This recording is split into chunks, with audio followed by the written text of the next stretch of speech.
Hello સાંભળો. હા આ યાર મારું ક્યારે ઉતરશે? હવે આવું ટેલિફોન કરીને પૂછવાનું, હું તો રોજ તો કહું છું કે તું જે રીતે ઉતારવા માંગે છે વજન એ રીતે ના ઉતરે. આટલું બધું આલ્કલાઇન વોટર પીવું છું ને. એનાથી વજન ઉતરે? તું ગાંઠતી જ નથી કોઈ વાતે. શું હવે?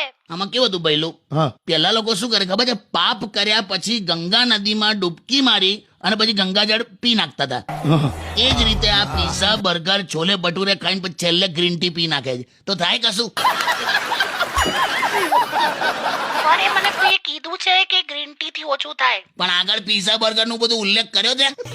એ યાર તો એવું તો શું ખાવું કે પછી પાતળી થઈ જવું? જોયું? શું?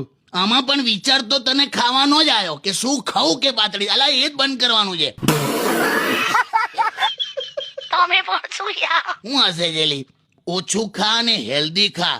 સારું. મગ ખા, વૈડા ખા, લીલા શાકભાજી ખા, કોક ખેતરમાં ચરિયાય. હે? કઈ નહીં, એટલે this is what you should do.